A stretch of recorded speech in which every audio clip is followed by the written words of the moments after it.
Hello everyone, Namaste. Welcome to my channel Study with Amit Singh. In our uh, in last video, we discussed what is anti-money laundering and know your customer. A stage of money laundering. Understand the key component of KYC. How does this work? What are the importance of these compliance checks in our financial system? And probable interview question on basics of KYC AML. In this video, we learn what is FATF, what does it do, what is Palermo Convention, what are the social economic consequences of money laundering, and we discuss two following cases: economic and social consequences of money laundering and individual accountability and consequences. It is an intergovernmental organization that was established in 1989 by G7 countries. Its primary objective is to combat money laundering and terrorist financing by developing and promoting global policies and standards. The FATF sets international standards and best practices for anti-money laundering (AML) and counter-terrorist financing (CTF) policies and regulations. One of the key roles of the FATF is to assess whether the countries are implementing the necessary measures to combat money laundering and terrorist financing. The FATF conduct mutual evaluation of countries' AML CFT regimes, which involves assessing whether the country laws, regulations, and procedures meet international standard or not. The organization also provides guidance to countries on how to strengthen their AML CFT regimes, and it works with countries to address deficiencies identified in mutual evaluations.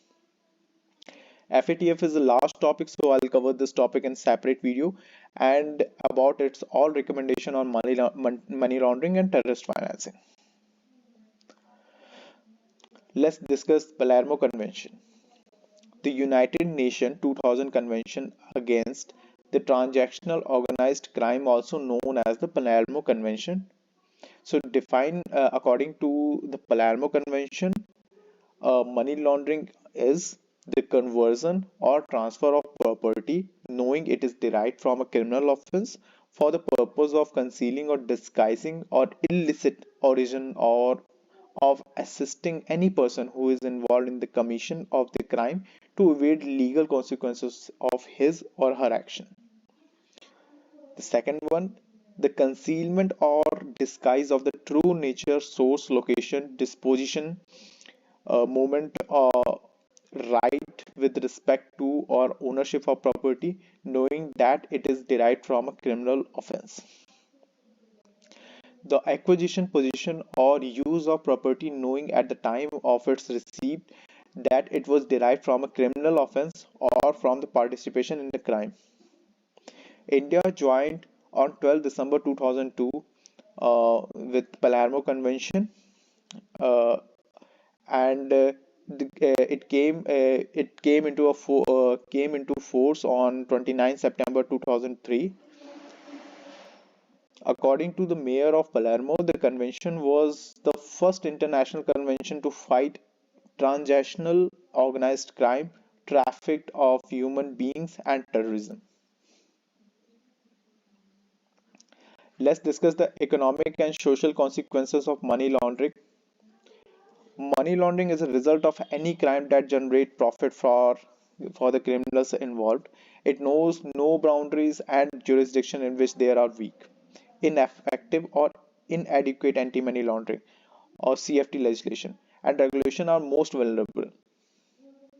Money laundering has significant negative economic and social consequences, especially for developing countries and emerging markets.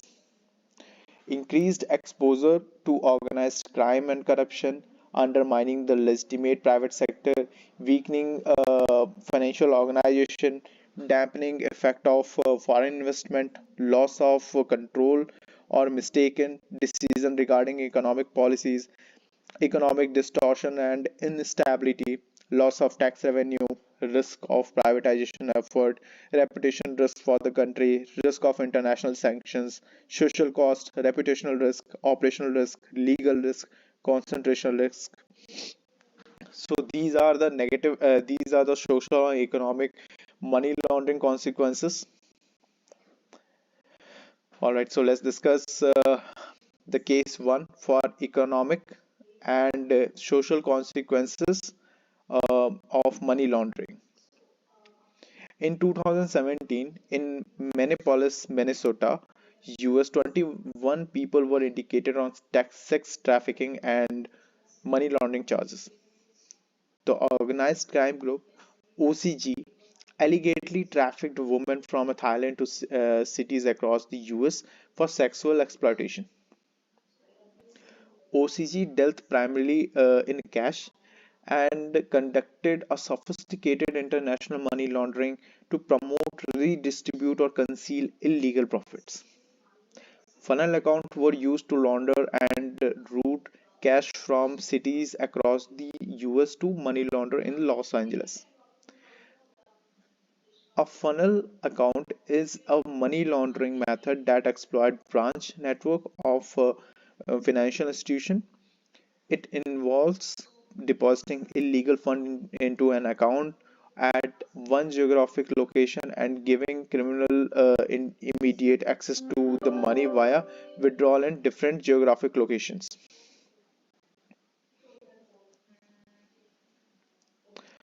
The transactions amount were kept under the AML reporting requirement in an attempt to avoid detection. In this case, funds were withdrawn in Los Angeles and then wire transported as bulk cash or mailed to Thailand. OCG recruited money mules to carry large volume of cash on trips to Thailand and use a Hawala system to transfer money to Thailand. OCG moved tens of millions of dollars in legal proceeds from the US to Thailand and elsewhere using the system. The key takeaway from this case are money laundering promotes crime and corruption and slow economic growth. Money laundering exploits institutional loopholes and undermines the legitimate financial system and markets. Money laundering perpetuates other crime and such as fraud, smuggling, and corruption. Collaboration among various agencies and the private and public sector is necessary to fight financial crimes. All right, so let's understand case two: individual accountability and consequences. On August 12, 2020, the UK Solicitor Disciplinary Tribunal suspended lawyer Stephen David Kinch for repeatedly breaching his professional anti-money laundering obligation. Kinch failed to check source of fund and perform customer and third-party due diligence when establishing new business relationship. He did not review transaction while doing business with the company incorporated in Sinaloa, Mexico. In fact, he stated that transactions involving foreign nationals and overseas residents in a location where he had no connection or profile himself. He did not raise red flag for him. He admitted that the nature of the transaction being conducted was out of his expertise. Kin's actions amounted to serious misconduct with high culpability and harm involving significant monies over a 3 year of period. Kinch was suspended from a practice as a lawyer for 15 months and fined 5,000 euros, after which he would be banned from practicing as a sole practitioner, manager, or owner of an authorized or recognized body. He was also forbidden from acting as a compliance officer for a legal practice or finance and administration for 3 years. The key takeaway from this case are regulators use power to sanction professionals who commit crimes from their sectors.